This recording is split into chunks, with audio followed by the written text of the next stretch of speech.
Arguing in favor of deterministic worldviews is impossible. It cannot be done on a rational basis. The moment someone claims that reductionism or physicalism is true, they're denying the very foundation of rational, logical thinking. If physicalism is true, then free thought is an illusion, logic is meaningless, and no one can argue for anything, including physicalism itself. Let us consider the argument in general. Without mental causation, logical inferences become impossible. Inference requires that ideas be freely and logically connected. But if thoughts are merely physical events, determined by prior physical causes, then there is no room for freedom of thought or logical relationships. Your conclusions are not reasoned, they are simply caused.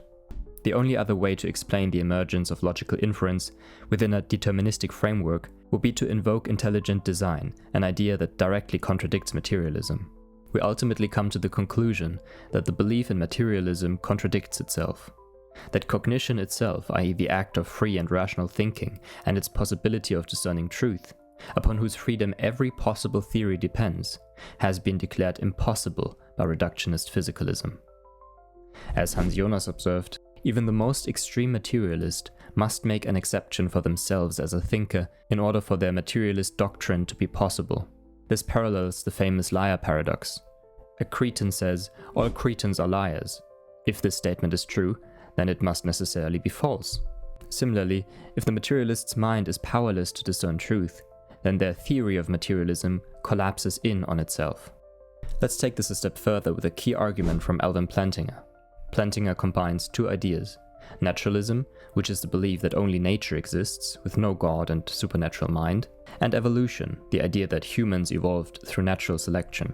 He observed that together they lead to a troubling conclusion. Here's his argument. Premise 1 states that the probability of our cognitive faculties being reliable, given naturalism and evolution, is very low. Naturalism implies that human beliefs are purely the result of evolutionary processes, and evolution selects for survival, not truth. Your cognitive faculties are designed to help you survive, not to discern objective reality. A belief can be entirely false, but still useful for survival. So Plantinga argues that the probability of our cognitive faculties being reliable under naturalism is extremely low. If you accept premise 1, you have what philosophers call a defeater, which undermines our belief in the reliability of our cognitive faculties. This defeater can't in turn be defeated, and one who has a defeater for the belief in his own cognitive faculties has a defeater for any belief that can be produced by those cognitive faculties. So the conclusion is that one cannot rationally believe naturalism and evolution together. William Lane Craig summarizes it like this. Now the paradox then is that the naturalist would have a defeater for his belief in naturalism, because naturalism is itself a belief formed by those very cognitive faculties. And so in that sense, naturalism is self-defeating, it cannot be rationally affirmed. Or let's take Thomas Nagel, who expresses it similarly.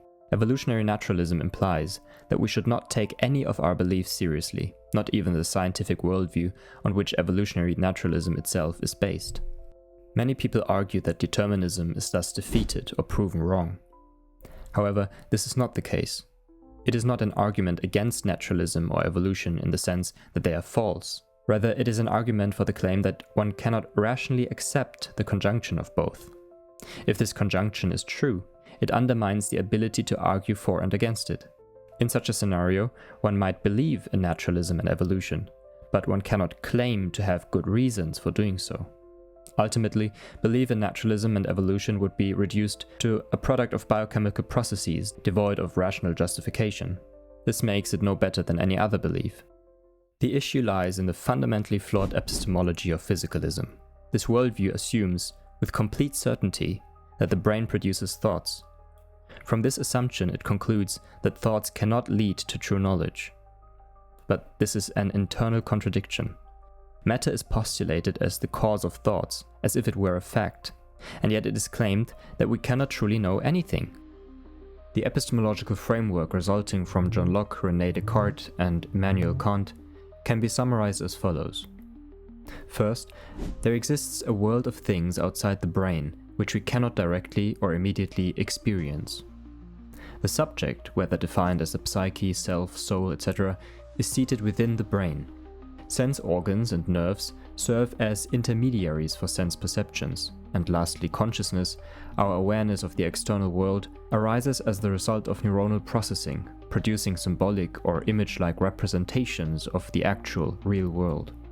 In essence, what is transmitted to the brain by our sense organs is not the real thing, but rather a human-specific representation of it. The thing in itself, the true nature of the world, remains inaccessible.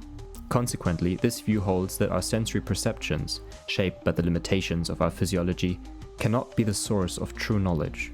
But how did we arrive at this view?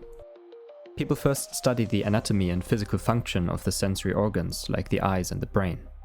Only then, only after the actual existence of the sense organs was established, only after the existence of the eye was thus discovered, was it brought into connection with visual perception. Only then did we understand what exactly it was for. And only then were we able to understand how exactly it functions in relation to vision. Only after all these observations were made was the modern theory of sensory perception eventually developed out of them. This theory that states that we cannot know the world as it really is. Now, can you see the problem in this? When a theory is derived from necessary premises, those about the structure and function of sense organs, and is then elevated above these very premises as an unquestionable truth, the cart is put before the horse. This theory of perception, developed at a later stage, cannot invalidate the direct observations and knowledge gained at earlier stages. It cannot claim to have more truth than our immediate perception of the eye, a hand, or any other object. The theory was constructed on the basis that it is possible to perceive the senses as they really are and function. However, the theory itself claims that we cannot do this, thereby removing the ground beneath its feet. If one searches for justification for Descartes and Locke's sensory physiology, or Kant's concept of the thing in itself, one encounters a paradox. The entire epistemological framework undermines its own foundations. Rudolf Steiner captured this paradox well. It would be hard to find another system of thought in the history of the human mind that is constructed with greater ingenuity and yet upon closer inspection collapses into nothing. Now the root of the paradox becomes clear. Modern theories of sensory perception are paradoxical because they lack a solid foundation. There is no justification for claiming that the subject, the perceiver, resides in the brain and experiences perceptions through representations, images, or neuronal processes. When our conclusions lead to absurdities, we are wise to rethink our assumptions. Scientists who avoid philosophical reflections often impose a naive form of materialism upon their work and those who listen to them. Modern neurocognitive science suffers from the assumption that consciousness can be reduced to a physiological phenomenon localized in the central nervous system. Thus, matter, according to convention, can be assumed, but consciousness cannot. Instead, it is even sometimes outright denied.